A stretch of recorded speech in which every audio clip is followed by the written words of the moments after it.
On the morning of February 14, 1969, a cold institutional light filtered through the barred windows of the United States Medical Center for Federal Prisoners in Springfield, Missouri. In cell block C, 71-year-old Vito Genovese lay dying from a heart attack, his once powerful hands clutching at prison-issue bedsheets. The man who had ordered the deaths of dozens, who had built an empire on heroin and fear, who had nearly crowned himself the undisputed king of the American underworld, took his final breath surrounded by concrete and steel. But 30 miles south of Manhattan, on 35 acres of perfectly manicured gardens in Middletown, New Jersey, his legacy bloomed in the sunshine. A paradise built on blood money, now transformed into a place where families picnic unknowingly on the former headquarters of organized crime in America. This is the story of how a poor Italian immigrant became the boss of all bosses, how his magnificent estate served as the nerve center for the largest heroin operation in American history, and how his own ambition destroyed everything he built. This is the story of the Dangler Mansion, Vito Genovese's forgotten kingdom. But before the murders, before the millions, before the mansion overlooking the Navesink River, there was a hungry child in a dying village. Vito Genovese was born on November 21, 1897, in Risigliano, a small agricultural town in the province of Avellino, in the Campania region of southern Italy. The village sat in the shadow of Mount Vesuvius, that ancient volcano that had buried Pompeii centuries before. The mountain dominated the horizon, a reminder that beauty and destruction often share the same address. The Genovese family lived in poverty that Americans struggle to comprehend. Genuine, grinding destitution where children went days without adequate food, where a single pair of shoes lasted years, where hope itself became a luxury. Vito's father, Felice Genovese, worked as a casual laborer when work could be found. His mother, Nunziata, raised 5 children in rooms that smelled of damp stone and resignation. Young Vito grew up watching his father's back bend further each year, watching dreams die in his mother's eyes, watching the wealthy landowners pass through the village square without even glancing at the poor. He learned early that the world divided cleanly into 2 types of people, those who took what they wanted and those who starved with dignity. He would not starve. In 1913, when Vito was 15 years old, the Genovese family joined the great wave of Italian immigration to America. They traveled in steerage, the lowest deck of the ship where immigrants were packed like cargo, where the smell of vomit and unwashed bodies became a constant companion, where the crossing felt less like a journey toward opportunity and more like a punishment for being born poor. But Vito didn't complain. He stood on the deck when authorities allowed it, staring at the horizon, at the invisible America that lay beyond the gray Atlantic waters. He had already decided what kind of man he would become. The family settled in Little Italy, Manhattan, specifically in a tenement at 153 Thompson Street in Greenwich Village. The building housed dozens of Italian immigrant families, each crammed into apartments that seemed designed to break the human spirit. 3 families might share a single toilet in the hallway. Hot water was a rare luxury. In winter, the cold seeped through walls so thin you could hear your neighbors' arguments and prayers and quiet crying. This was the promised land, a vertical slum where Italian, Yiddish, and broken English mixed in the stairwells, where the smell of cooking oil and garbage competed for dominance, where America revealed itself not as a golden door, but as a locked gate that only opened for those willing to force it. Vito Genovese did not stay in school long. Education seemed irrelevant to a boy who had already received his essential education in Risigliano. The world favored the strong and despised the weak. By 16, he was running errands for local gangsters in Little Italy, carrying messages, collecting small debts, watching and learning. He studied the neighborhood's power structure with the intensity of a doctoral student. He noticed which shopkeepers paid protection money willingly and which needed persuasion. He observed which cops took bribes and which ones required more subtle handling. He saw how the Italian gangs operated, the Morellos, the Terranova brothers, the early structures of what would become La Cosa Nostra. The young Vito was not particularly large or physically imposing. He stood about 5'7", compact and wiry. But his eyes held something that made grown men uncomfortable, a complete absence of mercy, a cold assessment that calculated your worth and dismissed you in seconds. When he looked at you, you understood instinctively that this was a man who could order your death while eating dinner, who could smile at your funeral, who had amputated the part of his soul that housed empathy. By 1920, Vito had killed his first man. The victim's name is lost to history. Just another body in a decade that produced bodies by the thousands. But the murder established Vito's reputation. He didn't panic. He didn't hesitate. He didn't confess to a priest or a friend.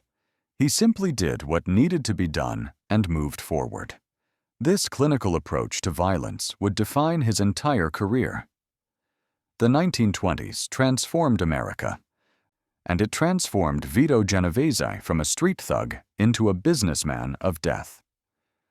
On January 17, 1920, the 18th Amendment took effect, prohibiting the manufacture, sale, and transportation of alcoholic beverages in the United States. The architects of Prohibition believed they were ushering in an era of moral improvement, of sober industriousness, of Christian virtue made law. Instead, they handed the greatest business opportunity in American history to men like Vito Genovese. They created an instant black market worth billions of dollars, eliminated legal competition, and ensured that only criminals would profit from America's unquenchable thirst. Vito went to work for Giuseppe "Joe the Boss" Masseria, one of the most powerful mafia bosses in New York. Masseria controlled bootlegging operations, speakeasies, gambling, and prostitution across large sections of the city. He was Old World Mafia, a mustache Pete who clung to Sicilian traditions, who trusted only fellow Sicilians, who believed that certain rules could never be broken.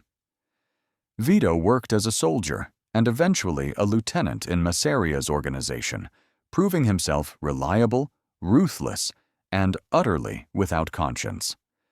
But Vito and his closest associates, men like Charlie "Lucky" Luciano, Frank Costello, and Meyer Lansky, recognized that Masseria's old-world approach was limiting. Masseria refused to work with non-Italians. He rejected business partnerships with Jewish gangsters. He insisted on ethnic purity in an industry that demanded only one qualification: the willingness to break the law for profit. Vito and Lucky Luciano understood that American organized crime needed to Americanize, to become a business first and an ethnic organization second. The Castellamarese War erupted in 1930, a bloody conflict between Joe Masseria and Salvatore Maranzano, another old-world boss who controlled much of the Italian underworld in New York. The war killed dozens of soldiers and bosses. Bodies appeared in alleys, in car trunks, in the trunks of cars dumped in alleys. The violence was spectacular and stupid, exactly the kind of attention that brought federal investigators and newspaper headlines. On April 15, 1931, Vito Genovese and 3 other gunmen walked into Nuova Villa Tamaro, a Coney Island restaurant where Joe Masseria was playing cards with Lucky Luciano. Luciano excused himself to use the bathroom, a prearranged signal. Vito and the others drew their weapons and fired repeatedly into Masseria's body, Joe the Boss died face down in his spaghetti, blood mixing with marinara sauce, the king of New York reduced to meat in seconds. The murder of Masseria ended the Castellamarese War and made Salvatore Maranzano the temporary boss of all bosses. But Maranzano lasted only months. On September 10, 1931, Maranzano was murdered in his Park Avenue office by killers hired by Luciano, Vito, and their allies. The old Mustache Petes were dead. A new generation had seized control. Lucky Luciano restructured the American Mafia into something resembling a modern corporation. He established the Commission, a board of directors composed of the bosses of the major crime families, designed to resolve disputes and avoid the kind of wasteful wars that had killed Masseria and Maranzano. Luciano became the boss of what would eventually be called the Genovese family. Vito Genovese became his underboss, the second in command, the man who handled the daily operations, the enforcer who ensured that orders were followed and traitors were eliminated. The money flowed in rivers of cash. Prohibition made millionaires of street thugs. Then, when Prohibition ended in 1933, the Mafia simply diversified, expanding gambling operations, labor racketeering, loan sharking, prostitution, and the early stirrings of the narcotics trade. Vito Genovese became wealthy beyond his childhood imagination. The hungry boy from Risigliano could now afford anything he desired, including a palace. In 1935, Vito Genovese purchased the Dangler Mansion, a magnificent estate at 152 Red Hill Road in Middletown Township, New Jersey, overlooking the Navesink River. The property encompassed 35 acres of rolling hills, mature trees, and meticulously designed gardens. The mansion itself was a two-story colonial revival home with white clapboard siding, black shutters, and a symmetry that spoke of old American wealth, the kind of wealth that came from land and legacy, not blood and extortion. But Vito would not be content with simply purchasing someone else's vision. He would transform the Dangler estate into something uniquely his own, a monument to his power, a middle finger raised to every landowner in Risigliano who had ignored the starving children in the village square. The main house featured 12 bedrooms, multiple parlors, a library, and a dining room large enough to host the commission meetings that would determine the fate of American organized crime. Vito furnished the interior with European antiques, Italian marble, and artwork that his cultural advisors assured him was impressive. He didn't care about art. He cared about what art represented, the transformation from peasant to prince, from nobody to Don Vitone, the respectful title his subordinates now used.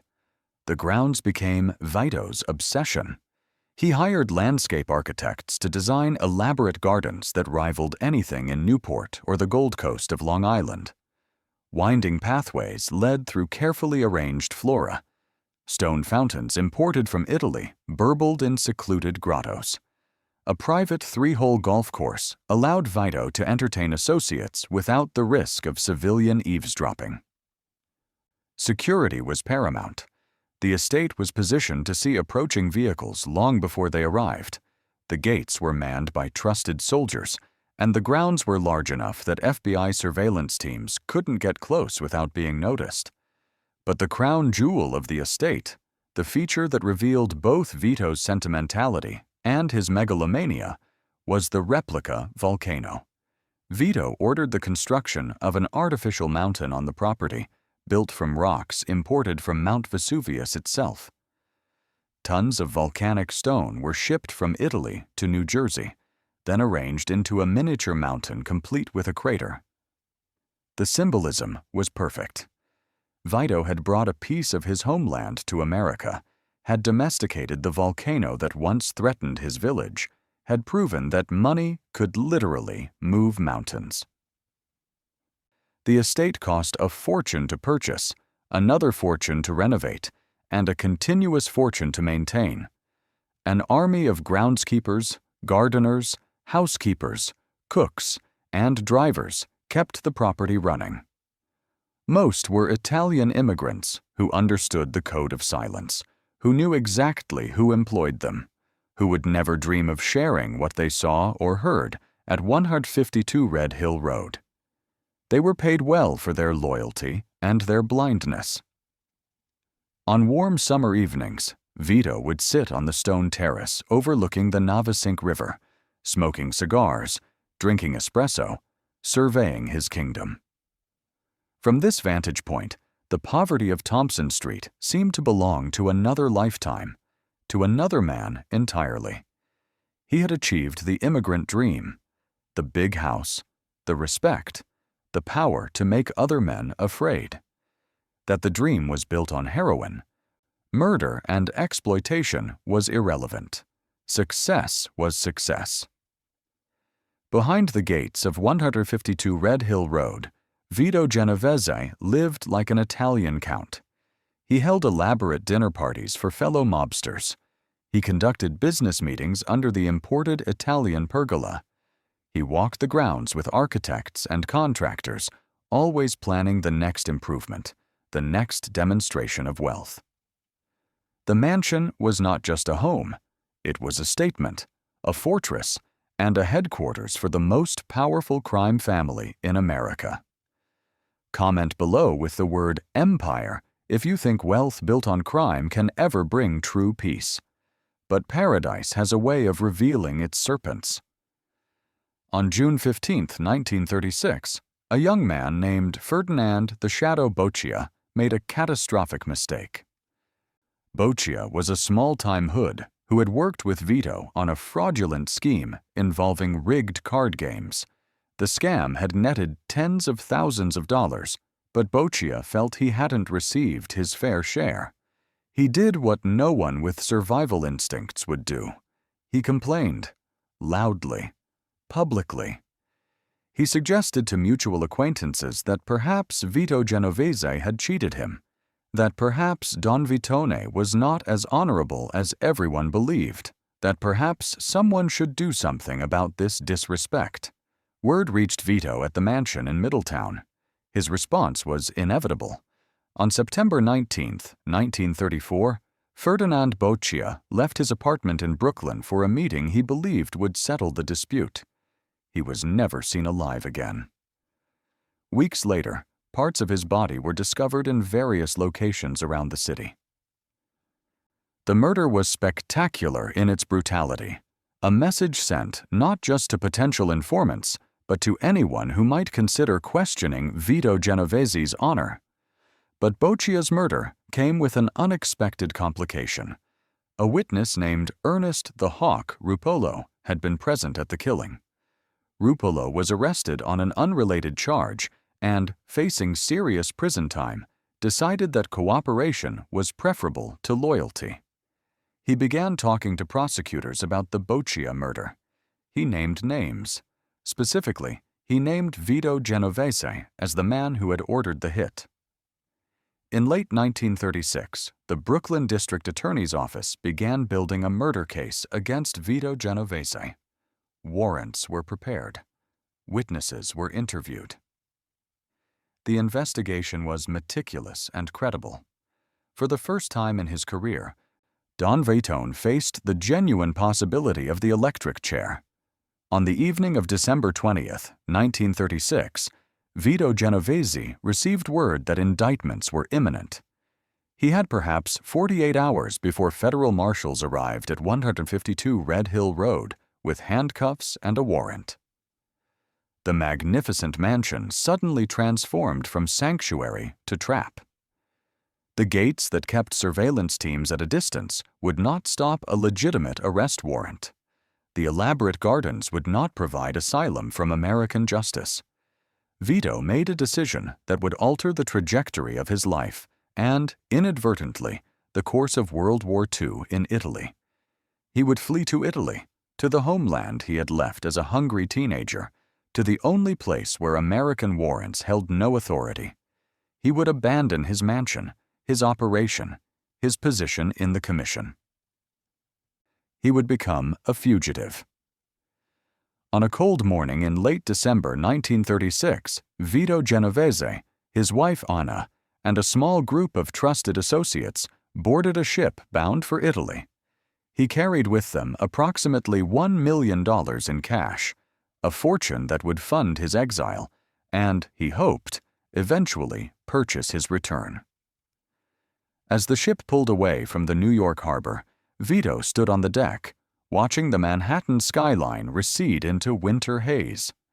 Behind him, his magnificent estate sat empty, waiting for a master who might never return. The mansion on Red Hill Road stood silent through the winter of 1937.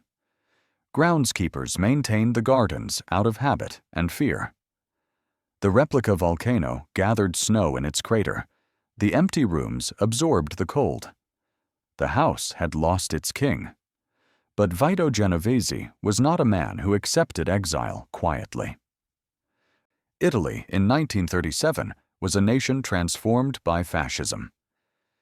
Benito Mussolini, Il Duce, had ruled since 1922, reshaping the country into a totalitarian state that promised to restore the glory of ancient Rome. Mussolini had famously declared war on the Mafia in Sicily, launching brutal campaigns that arrested thousands and broke the power of the traditional Sicilian clans. For a fugitive American gangster, Mussolini's Italy seemed like a dangerous choice of refuge. But Vito Genovese understood something that many observers missed. Mussolini hadn't destroyed the Mafia out of moral conviction. He had destroyed it because he refused to share power. Il Duce would tolerate criminals, but only criminals who served the fascist state, who paid tribute to Rome instead of to Palermo. Vito could work within this structure. He settled in Nola, a town near Naples, not far from his birthplace of Risigliano. With his cash reserves, Vito quickly established himself as a man of importance. He purchased a villa. He invested in local businesses. He made strategic donations to fascist organizations. Most importantly, he cultivated relationships with corrupt officials in Mussolini's government, men who understood that ideology and profit were not mutually exclusive. Vito's most significant connection was to a man named Michel Miranda, a high-ranking official in the fascist police. Through Miranda, Vito gained access to Mussolini's inner circle. He made himself useful, providing information about anti-fascist Italian Americans, contributing funds to fascist causes, demonstrating absolute loyalty to Il Duce's vision. In 1939, Vito Genovese's loyalty was rewarded with an extraordinary honor. He was invited to contribute $250,000 to the construction of a fascist party headquarters in Nola. Vito didn't hesitate. $250,000 purchased something more valuable than brick and mortar. It purchased protection. Mussolini himself reportedly praised the generous American expatriate who loved Italy so much he had returned to support the fascist revolution. Don Vitone, fugitive from American justice, became Don Vitone, friend of Il Duce. But Vito's time in Italy was not entirely spent on political maneuvering. In 1937, his wife Anna filed for divorce. The marriage had been troubled for years. Anna had grown tired of Vito's affairs, his violence, his utter disregard for anyone's needs but his own. The divorce proceeded, and Anna received a settlement. Then, on March 16, 1943, Anna Genovese was found strangled to death in her New York apartment. The timing was remarkable. Vito had been in Italy, thousands of miles away, with unshakable alibis. But within weeks of Anna's death, Vito married his longtime mistress, a woman named Anna Petillo. The message was clear. Vito Genovese eliminated obstacles, whether they were business rivals, witnesses, or inconvenient wives. Distance was no protection. Exile changed nothing fundamental about the man. From his villa in Nola, Vito watched the geopolitical situation deteriorate.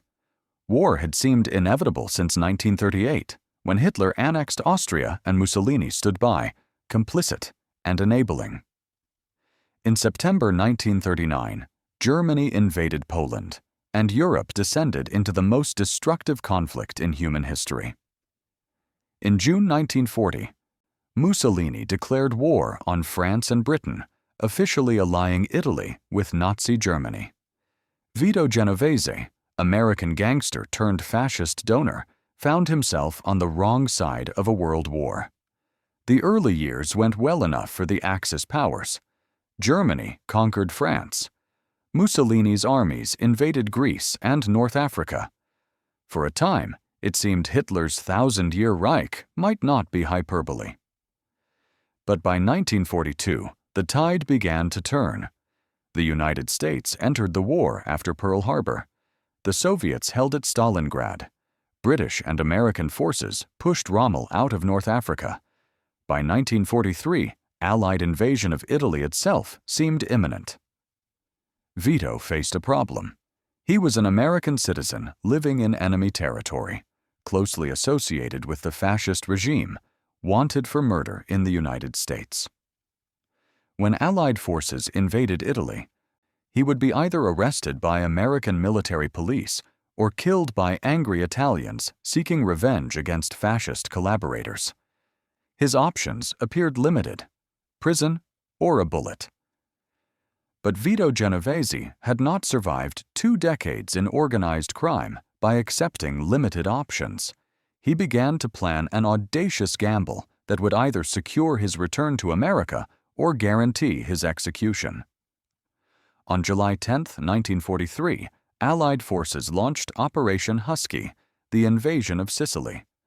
American and British troops stormed the beaches while paratroopers dropped behind enemy lines. The Italian campaign had begun, the long, bloody fight up the peninsula that would not end until April 1945. As Allied forces advanced through Sicily and prepared for the invasion of the Italian mainland, they faced a significant challenge: intelligence. The occupying German forces and their Italian allies controlled the terrain, the infrastructure, and the local population. The Allies needed guides, translators, informants, and intermediaries who could help them navigate a hostile, foreign environment. On September 9, 1943, Allied forces landed at Salerno, beginning the invasion of mainland Italy. Vito Genovese watched the landings from his villa in Nola, just miles from the coast. As American soldiers moved inland, Vito made his move. He approached the military police and the counterintelligence corps, offering his services as an interpreter and advisor. His pitch was simple and brilliant. He was an American citizen who had been trapped in Italy by the war, who spoke fluent Italian and English, who understood the local culture, who had connections throughout the region. He could help the army locate supplies, negotiate with civilians, identify fascist holdouts. He positioned himself as a patriot eager to assist his country's war effort. The CIC, desperate for Italian-speaking agents, hired him. For nearly 2 years, Vito Genovese worked for the United States Army as a translator and advisor, assigned to the military police headquarters in Nola. He wore civilian clothes but carried official credentials. He had access to military vehicles, supplies, and most importantly, the trust of American officers who had no idea who he really was. It was the perfect cover for the most audacious criminal operation of his career. Vito used his position to organize a massive black market operation, stealing military supplies, food, gasoline, cigarettes, medicine, and selling them on the Italian black market for enormous profits. He coordinated with local criminals and corrupt Italian officials, building a network that stretched from Naples to Rome. He was simultaneously working for the U.S. Army and robbing it blind. Like this video and share it with someone who needs to hear this story, because some truths are too important to stay hidden. But Vito's most important achievement during this period was political, not financial. He cultivated relationships with American military intelligence officers. He provided them with information about fascist collaborators and black market operators, carefully selected information that eliminated his competition while making him appear invaluable. He charmed sergeants and colonels with his assistance and his apparent loyalty to America. In late 1944, a CIC agent named Orange C. Dickey finally realized who Vito Genovese actually was. Dickey discovered that the helpful, smiling interpreter was wanted for murder in Brooklyn, that he had donated hundreds of thousands of dollars to Mussolini's fascist party, that he was not a trapped American patriot, but a fugitive mob boss. Dickey began building a case for Vito's arrest. But Vito had prepared for this possibility. He had allies now within the military structure, officers who believed he was essential to operations in southern Italy, who resisted the idea that their valuable interpreter was a murderer. The military bureaucracy moved slowly. Paperwork was lost. Warrants were delayed. Vito remained free, working for the army, stealing from the army, and planning his return to America. On August 8, 1945, Vito Genovese was finally arrested by military police and held for extradition to the United States. The war in Europe had ended in May. The war in the Pacific would end days later with the atomic bombing of Hiroshima and Nagasaki. Vito's usefulness to the military had expired. He was placed on a military transport ship and sent back to New York to face murder charges for the death of Ferdinand Boccia. The ship docked in New York Harbor on June 1, 1945. Vito Genovese, wearing a cheap suit and handcuffs, stood on the deck and looked again at the Manhattan skyline. He had fled 9 years earlier as a fugitive. He returned as a prisoner. But he was back, and that was what mattered. In Italy, he was a small fish in Mussolini's ocean. In America, he could be king. The Brooklyn District Attorney's Office was confident. They had Ernest the Hawk Rupolo, the witness who had originally implicated Vito in the Boccia murder. They had additional witnesses who could place Vito at the scene. They had a solid case that could put Don Vitone in the electric chair. But the prosecutors underestimated the reach of Vito's organization. While he had been in Italy, his criminal empire had continued to operate under the leadership of Frank Costello and others. Money had been set aside for Vito's legal defense. More importantly, money had been set aside for witness management. On June 19, 1945, Ernest the Hawk Rupolo, the prosecution's star witness, recanted his testimony. He claimed he had been coerced by police into making false statements. He said he had never actually witnessed Vito Genovese order or participate in any murder. His recantation was sudden, complete, and transparently the result of either bribery or terror. The other witnesses developed similar memory problems. One disappeared entirely, never to be found. Another died in what police officially ruled an accident, but which everyone understood was murder disguised as misfortune. The prosecution's case collapsed like a house built on sand. On June 11, 1946, all charges against Vito Genovese were dismissed.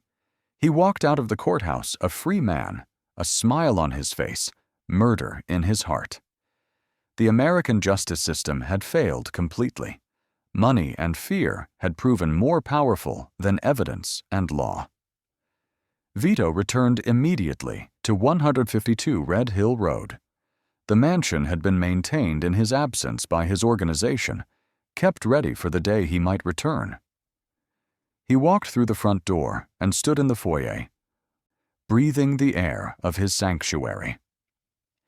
Nearly a decade had passed since his flight to Italy. He was 50 years old, harder and more ruthless than ever, ready to reclaim his position in the American underworld. But the landscape had changed during his absence. Lucky Luciano, his old boss and ally, had been deported to Italy in 1946 as part of a deal that commuted his lengthy prison sentence. Frank Costello had taken over as acting boss of the Luciano family and had grown comfortable in the role. Albert Anastasia, the feared boss of the organization that would become the Gambino family, had consolidated power and had no interest in subordinating himself to Vito's ambitions. The commission still existed, still theoretically governed the major families, but the old structures were fraying. Vito Genovese returned to a world that had learned to function without him. He would spend the next 11 years trying to make them remember who he was. The mansion on Red Hill Road became command central for the most lucrative criminal enterprise in American history, the importation and distribution of heroin through what would become known as the French Connection. Vito Genovese understood before many of his contemporaries that narcotics represented the future of organized crime. Prohibition had ended in 1933, eliminating the golden goose that had made millionaires of bootleggers. Gambling remained profitable but faced increasing legal scrutiny. Labor racketeering was lucrative but required constant management and brought unwanted attention from federal investigators. Heroin, however, offered unprecedented profit margins with relatively low overhead. The mathematics were simple and obscene. A kilogram of pure heroin could be purchased in Turkey for approximately $4,000. That same kilogram, smuggled into France where it was refined, then shipped to the United States where it was cut and packaged, could generate up to $200,000 in street sales. The markup was 5,000%. No other commodity, legal or illegal, offered comparable returns. From 1946 through 1957, Vito Genovese built a pipeline that moved morphine base from Turkey to laboratories in Marseille, France, where chemists refined it into high-grade heroin, then shipped it to the United States through a network of couriers, corrupt customs officials, and diplomatic channels. The Corsican gangsters who controlled Marseille became Vito's partners. The Sicilian Mafia, still recovering from Mussolini's suppression campaigns and the chaos of World War II, provided additional connections. Money flowed in all directions, to smugglers, to chemists, to corrupt officials, and most of all, into Vito Genovese's accounts. The mansion at 152 Red Hill Road served as the headquarters for this empire. Behind the elegant colonial facade, in rooms decorated with Italian antiques and old-world charm, Vito held meetings with the architects of mass addiction.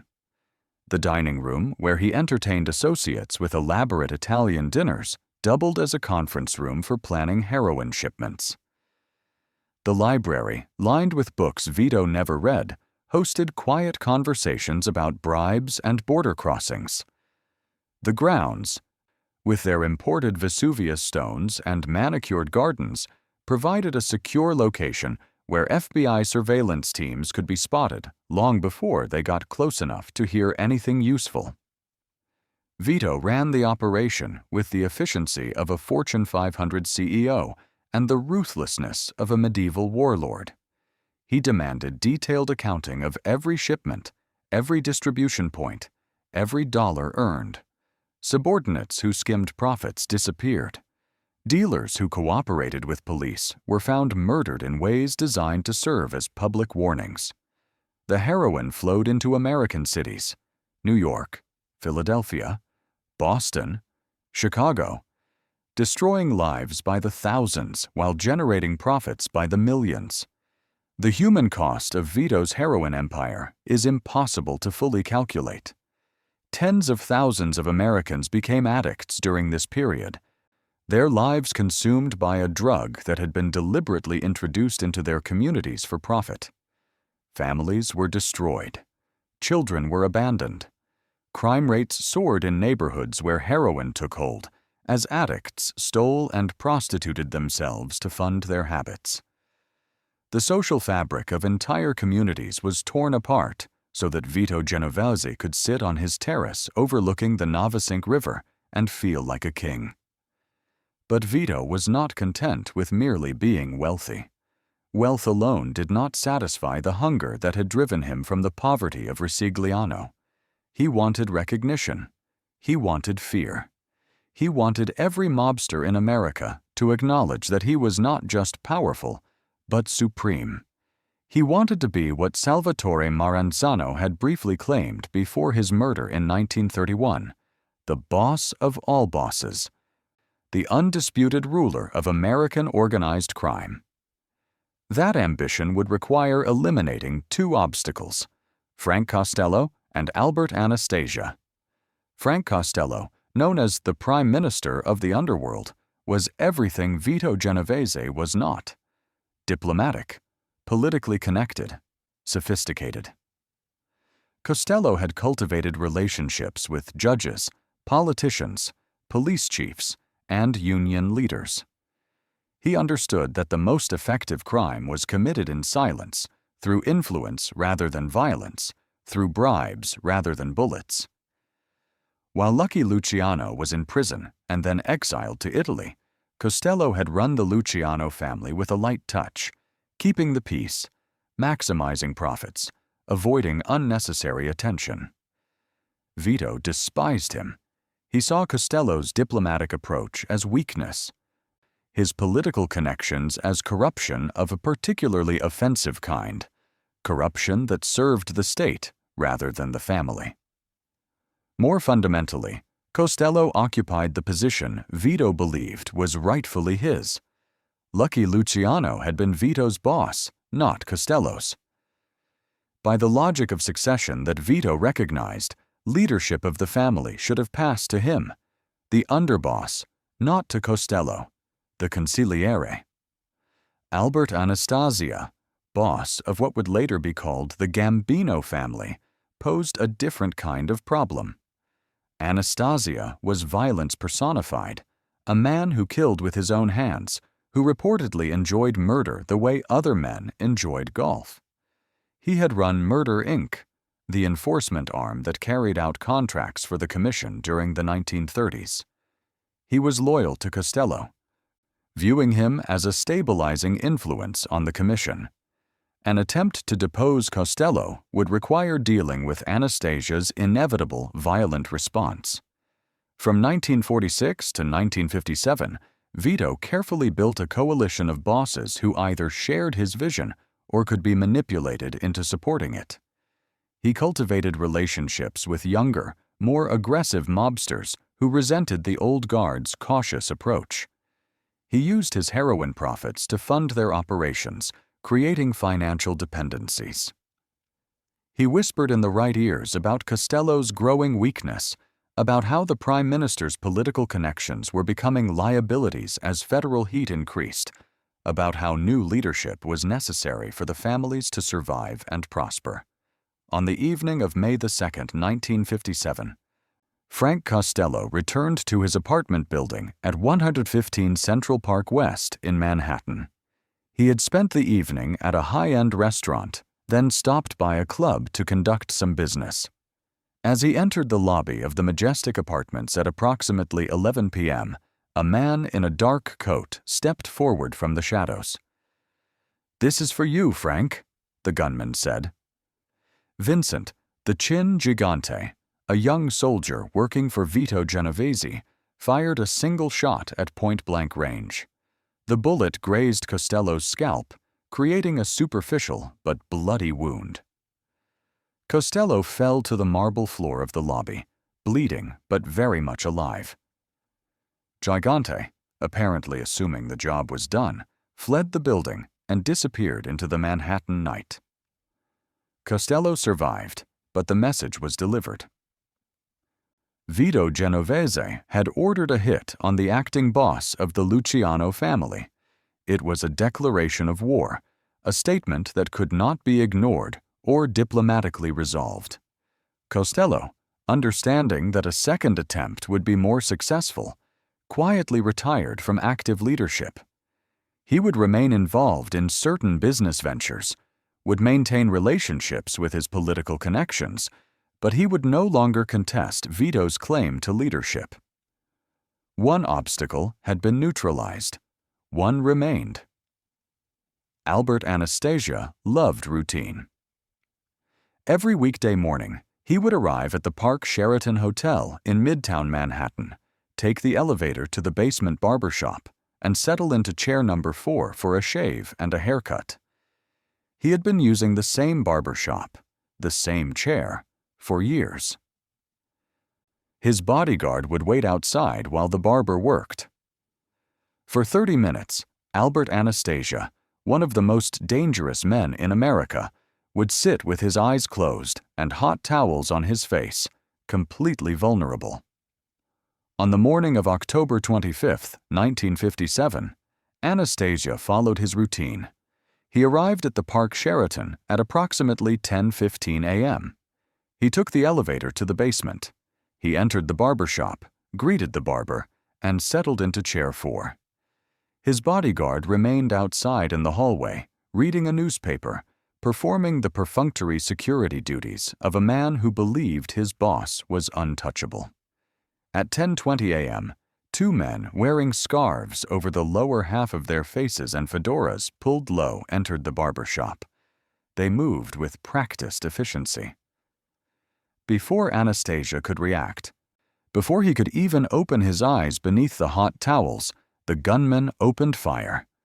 The first shots hit Anastasia in the head and back. He lurched from the barber chair, staggered forward, and grabbed desperately at his own reflection in the mirror.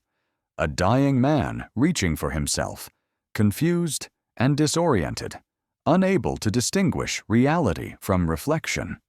The gunmen fired additional shots, ensuring the job was complete. Albert Anastasia collapsed to the floor of the barber shop, his blood mixing with hair clippings and shaving cream.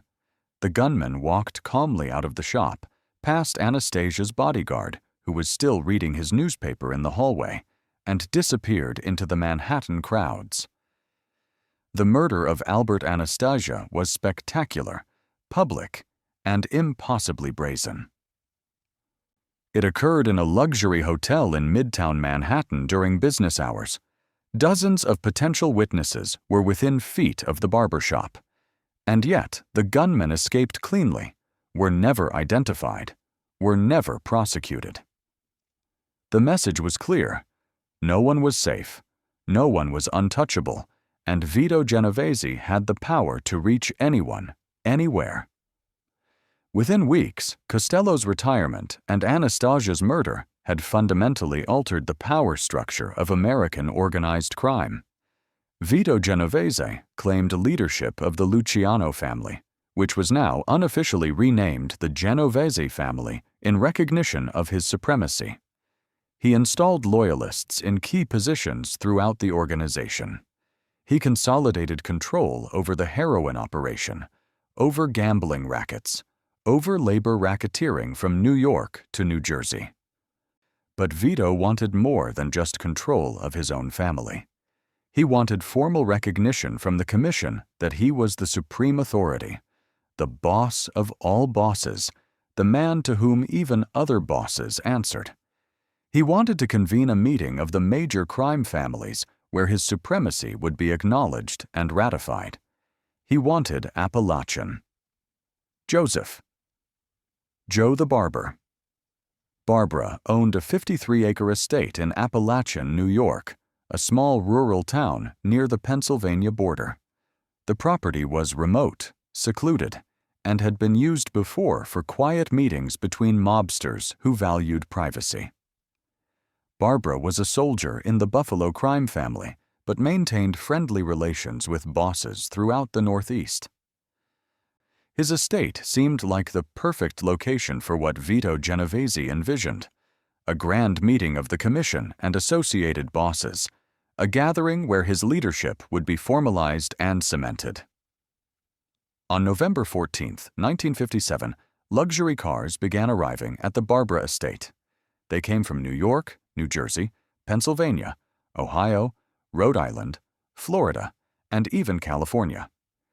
The attendees represented the most powerful crime families in America: the Genovese family, the Gambino family, the Lucchese family, the Bonanno family, the Chicago outfit, the Buffalo family. In total, approximately 100 mobsters gathered at Joe Barbara's estate for what was meant to be a historic meeting. The agenda included several items. Vito wanted formal recognition of his leadership of the Genovese family. He wanted to discuss the ongoing controversy over narcotics. Some of the old guard bosses still resisted dealing heroin, viewing it as too risky and too morally repugnant even by Mafia standards. He wanted to address the distribution of Albert Anastasia's rackets now that the boss of the Gambino family was dead. Most importantly, Vito wanted the gathered bosses to acknowledge his supremacy, to recognize him as first among equals, to give him the title and the respect that his power commanded. It was the culmination of Vito Genovese's life's work, the hungry child from Risigliano, standing before the assembled leadership of American organized crime, claiming his crown. But New York State Police Sergeant Edgar Croswell had other plans. Sergeant Croswell was stationed in the small barracks that served Appalachian and the surrounding area.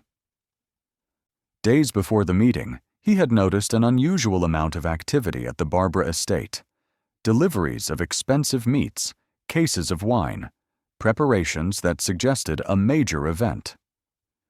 On the morning of November 14th, Croswell and another trooper were conducting a routine traffic stop when they noticed several luxury cars with out-of-state plates heading toward Barbara's property. Croswell's instincts, honed by years of police work, told him something significant was happening. He contacted State Police Headquarters and requested additional officers.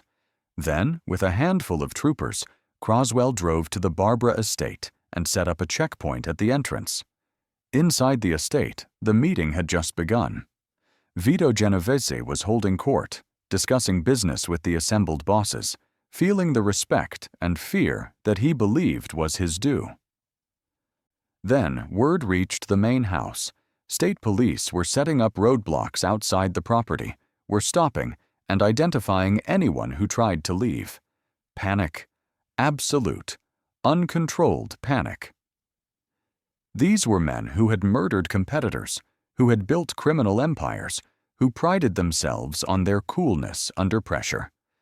But the sudden appearance of law enforcement at what was supposed to be a secret, secure meeting created chaos. Mobsters fled in all directions.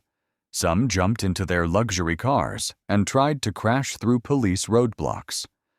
Others abandoned their vehicles and ran into the surrounding woods, middle-aged men in expensive suits stumbling through underbrush, falling in the mud, hiding behind trees like children playing a desperate game.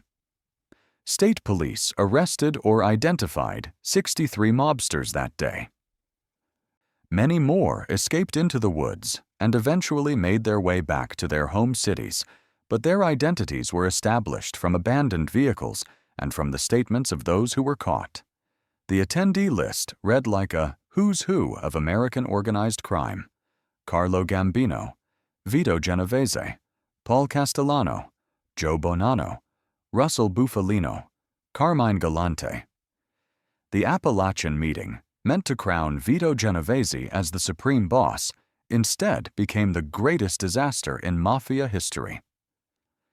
For decades, the American Mafia had maintained a useful fiction that it didn't really exist, that organized crime was a myth perpetuated by sensationalist journalists and ambitious prosecutors. J. Edgar Hoover, the director of the FBI, had publicly denied the existence of a national crime syndicate, had refused to devote significant bureau resources to investigating organized crime. Appalachian destroyed that fiction completely. The photographs of middle-aged men in silk suits, covered in mud, being herded into police custody proved beyond any doubt that organized crime existed, that it was nationally coordinated, that it operated at the highest levels.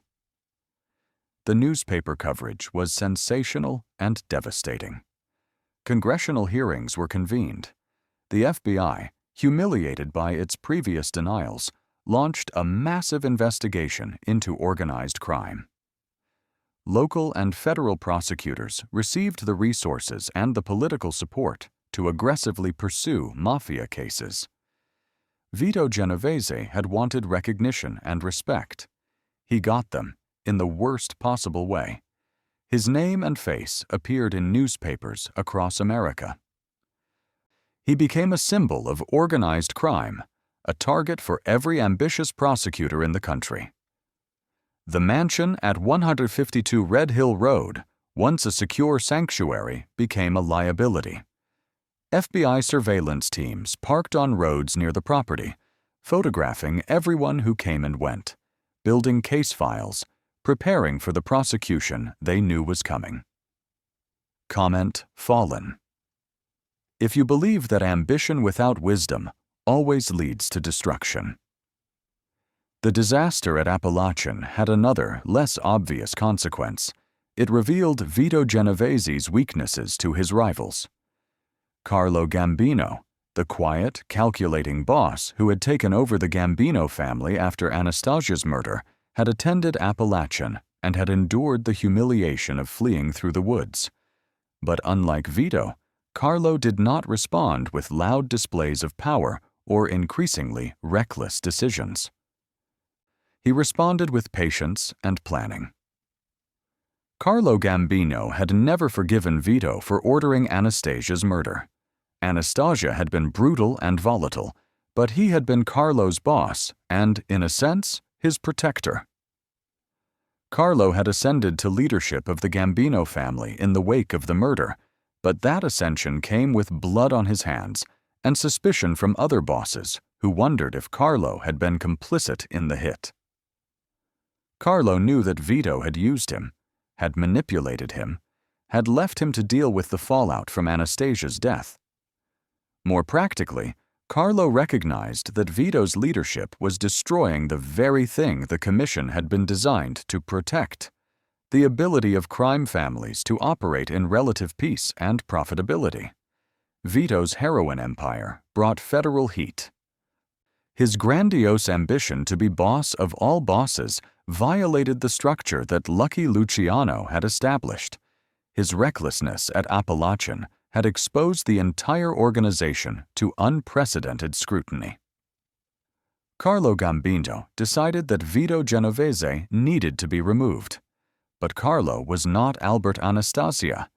He would not rely on crude violence. He would use the law itself as a weapon.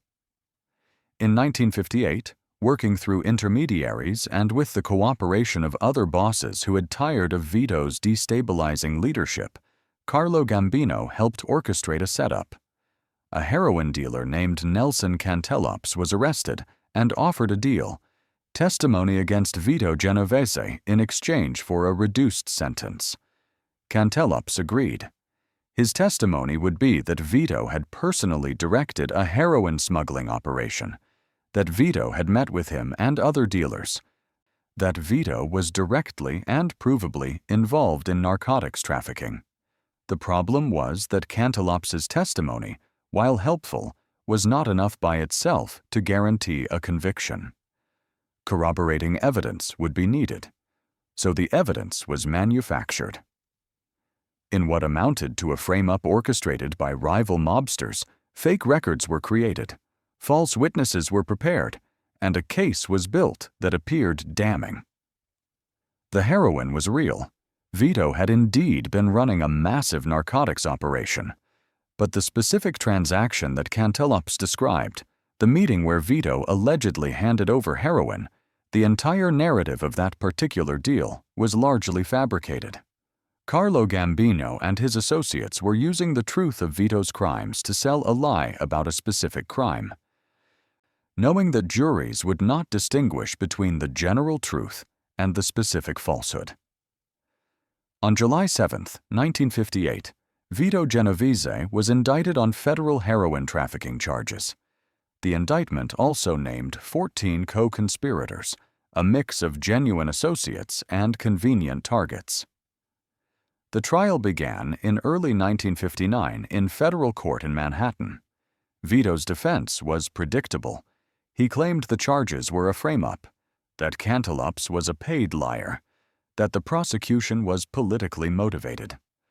All of this was partially true, but it was also true that Vito had built an empire on heroin, had destroyed countless lives, had corrupted officials, and murdered witnesses. The specific charge might have been questionable, but the general guilt was absolute. On April 17, 1959, after a trial that lasted weeks and generated thousands of pages of testimony, the jury returned its verdict: guilty on all counts. Vito Genovese, the boss of bosses, the man who had murdered his way from Risigliano to Red Hill Road, was convicted of narcotics trafficking. The judge sentenced him to 15 years in federal prison and a $20,000 fine. Vito Genovese, age 62, was taken into custody and transported to the United States Penitentiary in Atlanta to begin serving his sentence. The mansion at 152 Red Hill Road stood empty once again. The replica volcano cast shadows across the gardens. The imported Italian marble in the dining room reflected no one. The estate had lost its king a second time, and this time there would be no return. Federal prison was not kind to Vito Genovese. He was transferred several times, from Atlanta to Leavenworth in Kansas, finally to the Medical Center for Federal Prisoners in Springfield, Missouri, a facility designed for inmates requiring specialized medical care. His health deteriorated rapidly. The years of rich food and cigars and stress caught up with him. He developed heart disease. His blood pressure soared. He aged a decade in a few years. But even from prison, Vito tried to maintain control over his criminal empire. He sent messages through visiting attorneys. He ordered hits against rivals and suspected informants. He attempted to manage the family's operations from behind bars, issuing edicts and commands that were increasingly ignored by subordinates who recognized that his time had passed. The organization moved on without him. Carlo Gambino emerged as the most powerful boss in New York, exactly what Vito had tried to prevent.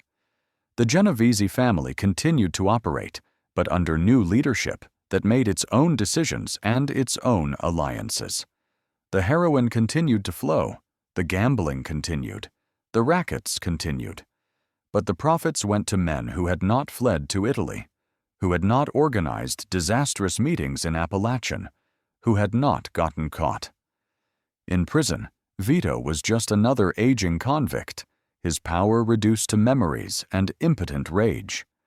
The man who had ordered the deaths of dozens, who had nearly become the supreme boss of American organized crime, spent his final years in a cell, watching television, eating prison food, waiting for a release that would never come. On the morning of February 14, 1969, Vito Genovese suffered a massive heart attack in his cell at the Springfield facility. Medical staff responded, but there was nothing to be done. The heart that had proven so cold in life simply stopped. He was 71 years old. He died alone, far from the mansion on Red Hill Road, far from the village in Italy where he had been born, far from anything that had mattered to him. His body was claimed by his wife Anna and returned to New York. He was buried in St. John Cemetery in Queens, a cemetery that has become an unofficial mob graveyard, housing the remains of Lucky Luciano, Carlo Gambino, John Gotti, and dozens of other mobsters. The gravestone is modest, giving no indication of the violence and ambition and destruction that the man beneath it had caused. While Vito Genovese was dying in a Missouri prison, his estate at 152 Red Hill Road was undergoing a transformation that he could never have imagined. In 1964, 5 years before Vito's death, Anna Genovese donated the property to Monmouth County. The donation was likely motivated by several factors. Maintaining the estate was expensive, holding property in a notorious mobster's name attracted unwanted attention, and the donation provided a significant tax benefit. Whatever the motivation, Monmouth County accepted the gift and began planning how to utilize the 35 acres of prime real estate.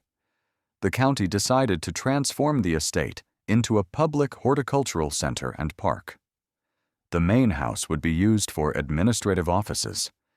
The elaborate gardens that Vito had installed would be expanded and open to the public. The grounds would become a place for botanical education, peaceful walks, and community events. In 1977, the park officially opened as Deep Cut Gardens. The name came from the nearby Deep Cut section of Middletown Township, but the symbolic resonance was perfect. A deep cut into the history of the property, a severing of its connection to the blood-soaked past, a rebirth as something entirely different. Today, Deep Cut Gardens is a beloved public space. Families picnic on lawns where mobsters once planned murders. Gardening enthusiasts attend horticultural classes in buildings where heroin deals were arranged. Children play on grounds where Vito Genovese once walked, surveying his kingdom, believing himself untouchable. The replica volcano remains, though most visitors have no idea why an artificial mountain built from Vesuvius stones sits in a New Jersey public park. It has become a curiosity, a geological oddity, stripped of its original meaning. Plaques throughout the park describe the various gardens: the rose garden, the shade garden, the butterfly garden, but make no mention of the property's original owner or its dark history. The main house, the colonial revival mansion where Vito entertained fellow mobsters and planned criminal enterprises, still stands. It serves as administrative offices for the Monmouth County Park System. The rooms where commission meetings were held now contain filing cabinets and copy machines. The dining room where strategy was discussed over Italian feasts now hosts occasional staff meetings. If you're still watching, hit that share button and spread this story, because history like this deserves to be remembered, not buried. Only one small plaque, added years after the park's opening following inquiries from local historians, acknowledges the property's past. This estate was once owned by organized crime figure Vito Genovese, 1935-1959. That's it. No elaboration, no details about the murders, the heroin, the ambition, the fall. Just a simple statement of fact. Easy to miss, easier to ignore. The transformation of the Dangler Mansion into Deep Cut Gardens represents a peculiar form of American redemption, the laundering not of money, but of property, the conversion of a place built on evil into something wholesome and public. It's as if the society that failed to adequately prosecute Vito Genovese while he was building his empire decided to claim victory by erasing him after his death, by transforming his monument into something that served the community he had preyed upon. The story of Vito Genovese and his New Jersey mansion illuminates uncomfortable truths about American society, justice, and the persistence of memory. First, it reveals the limitations of law enforcement in confronting organized crime. Vito operated openly for decades, building an estate, entertaining associates, conducting business from his mansion headquarters. Law enforcement knew who he was and what he did. The FBI maintained surveillance. Local police were aware of his presence. And yet, for most of his career, he operated with impunity. When he was finally prosecuted successfully in 1959, it was not because the justice system had become more effective. It was because rival mobsters had framed him, using law enforcement as a weapon in an internal power struggle. The fact that Vito was ultimately convicted of a crime he may not have specifically committed while guilty of dozens of murders he was never charged with, represents a perverse form of justice. It worked, in that he died in prison. But it worked almost accidentally, through the machinations of other criminals, rather than through the effective functioning of legal institutions. Second, the story demonstrates the moral complexity of legacy and redemption. Is Deep Cut Gardens a triumph of community reclamation, or is it a whitewashing of history? Should visitors know that they are walking through a former mob boss's estate, or is that knowledge an unnecessary burden? Can a place be redeemed, or does it carry permanent moral stains? These questions have no easy answers. The county made a practical decision. They had 35 acres of valuable land donated to them, and they chose to turn it into a public good. Dwelling on the property's dark history would not change that history. It would only potentially taint the present use. But there is also something unsettling about the erasure, about families enjoying picnics with no idea that the very ground beneath them was purchased with heroin money, about the cheerful horticultural displays that conceal a foundation of murder. Third, the story reveals the fundamental emptiness of Vito Genovese's ambition. He wanted to be the boss of all bosses. He wanted respect, fear, recognition. He wanted a mansion that would prove to the wealthy landowners of Risigliano that the poor boy they had ignored had surpassed them all. And what did he get? A few years living in his mansion before fleeing to Italy. A few more years after returning before going to prison. His name in newspapers as a symbol of criminality. Death in a prison cell. And a legacy so thoroughly erased that his estate is now a place where children learn about roses and butterflies. The mansion was supposed to be a monument to his success. Instead, it became evidence of his failure. The wealth could not protect him. The power could not save him. The empire collapsed. And the paradise he built from blood money was given away by his widow and transformed into something that explicitly rejected everything he stood for. Vito Genovese has been dead for more than 50 years, but questions about his life and his crimes remain unanswered. How many people did he kill or order killed? The number is certainly in the dozens, possibly more than 100. But many of the murders were never solved, the victims never identified, the connections to Vito never proven. There are almost certainly families who never learned what happened to their sons, brothers, husbands, men who crossed Vito Genovese and simply disappeared. How much wealth did he accumulate? The heroin operation alone generated millions of dollars in profit annually during its peak. Where did all that money go? Some was spent on the mansion and its upkeep. Some was invested in legitimate businesses. Some was distributed to family members. But Vito died in prison, and his financial records, such as they exist, are fragmentary. There are likely bank accounts, safe deposit boxes, and hidden assets that were never recovered, money that is still sitting somewhere, earning interest, belonging to no one.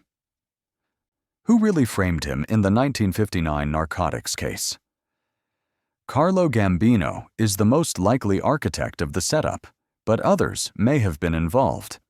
The exact mechanism by which the frame was accomplished remains unclear. Did corrupt FBI agents participate? Were federal prosecutors aware that the case was partly fabricated? How many of the co-conspirators named in the indictment were genuine associates versus convenient fall guys? The historical record provides partial answers, but the full truth died with the men involved. On a warm summer afternoon, Deep Cut Gardens is crowded with visitors. A wedding party poses for photographs near the rose garden, the bride's white dress brilliant against the green lawns. Children chase each other down the winding paths, their laughter echoing off the imported Vesuvius stones. A class of master gardeners listens attentively as an instructor explains proper pruning techniques. Everything is wholesome, peaceful, and utterly removed from the property's bloody origins. But if you know the history, you cannot walk these grounds without feeling the weight of what came before. The mansion, however thoroughly repurposed, still stands on the foundation that Vito Genovese built. The gardens, however beautiful, still occupy land purchased with drug money. The paths where families stroll are the same paths where mobsters once walked, planning crimes that would destroy lives. Some locals claim the property is haunted, though they usually don't know by whom or why. They report feeling watched while walking alone in certain sections of the gardens. They describe a sense of unease near the main house, particularly in the rooms that once served as Vito's personal quarters. These stories are probably nonsense, the psychological projections of people who have learned the property's history and allowed it to color their perceptions. But there is a kind of metaphorical haunting at work. The past does not disappear simply because we choose not to acknowledge it. Vito Genovese's ambition, his cruelty, his ultimate failure, these things happened here, in these specific 35 acres. The transformation of the estate into a public park is admirable, but it does not erase what came before. It layers the present over the past, but the past remains, buried but not gone. If this story made you think differently about legacy, justice, or redemption, leave a comment below sharing your thoughts. Let's have a real conversation. So what is the legacy of Vito Genovese? What does his life teach us? He proved that in America, even in the mid-20th century, it was possible for a ruthless, intelligent criminal to amass enormous power and wealth. He demonstrated that law enforcement, for all its resources, often fails to stop organized crime until internal conflicts within criminal organizations create opportunities for prosecution. He showed that ambition without wisdom leads inevitably to destruction, that the same hunger that drove him from poverty to power also drove him from power to prison. He also demonstrated the limits of material success. Vito achieved everything he had wanted as a hungry child in Risigliano: wealth, a mansion, power, respect through fear. And none of it brought him peace or security or happiness. He spent the last decade of his life in prison. He died alone. His magnificent estate was given away and transformed beyond recognition. His name is remembered, but not in the way he wanted, not as a king, but as a cautionary tale. The mansion at 152 Red Hill Road was built to prove that Vito Genovese had transcended his origins, that he was no longer the poor boy the wealthy landowners could ignore. But in the end, the mansion proved the opposite. It demonstrated that wealth built on cruelty is inherently unstable, that power acquired through violence must be maintained through ever greater violence, that empires constructed on foundations of suffering inevitably collapse. The replica volcano that Vito built from Vesuvius stones was meant to symbolize his ability to control and domesticate danger, to bring a piece of his homeland to America and make it his own. But volcanoes cannot be domesticated. They erupt, they destroy, they reduce everything around them to ash and stone. Vito Genovese built his own Vesuvius at 152 Red Hill Road. It erupted at Appalachian, and the ash is still settling. Today, if you visit Deep Cut Gardens, you will find a peaceful, beautiful public space. You will see families enjoying picnics. You will see gardeners tending to elaborate displays. You will see children playing. You will see, if you look carefully, the small plaque that mentions Vito Genovese in passing. What you will not see is the invisible history, the murders that paid for the gardens, the addicts whose destroyed lives funded the landscaping, the corruption and violence that made it all possible. That history exists in archives, in old FBI files, in fading memories of elderly people who remember when everyone knew that the mansion on Red Hill Road belonged to the mob boss. This erasure is both understandable and troubling. Understandable because dwelling on evil does not serve obvious practical purposes. Troubling because forgetting is dangerous, because the lessons of history only function if we remember the history. Vito Genovese is gone now. The mansion has been repurposed. The estate serves the public good. But the questions remain, unanswered, and perhaps unanswerable. Can places be redeemed? Can wealth stolen from thousands be transformed into something beneficial for millions? Can we enjoy the beauty without acknowledging the blood? Perhaps the most honest answer is that we can, and we do. And maybe that is exactly the problem. Deep Cut Gardens is beautiful. It is peaceful. It serves the community. And it was built by a man who destroyed lives for profit, who murdered rivals without hesitation, who embodied a particular kind of American evil. Both things are true. Both will remain true. The gardens bloom in the shadow of the volcano. If you made it to the end of this story, you're one of the few who understands that real history is never simple. Share this video with someone who needs to hear it, because some stories are too important to let fade away. Like this video if you believe that the past, no matter how buried, never truly disappears. And subscribe if you want more hidden histories revealed, because there are more estates, more secrets, more stories waiting to be told. The mansion on Red Hill Road is no longer Vito Genovese's kingdom, but it is still standing, still beautiful, still carrying the weight of everything that happened within its walls and across its grounds. The flowers bloom in soil enriched by blood money. The paths wind through gardens designed by a murderer. The volcano sits silent, waiting for nothing, proving nothing, just a pile of imported rocks that once meant something to a man who believed he could never be destroyed. He was wrong. The volcano remained. The man became dust. And the hungry child from Risigliano got exactly what he wanted and discovered it was worth nothing at all.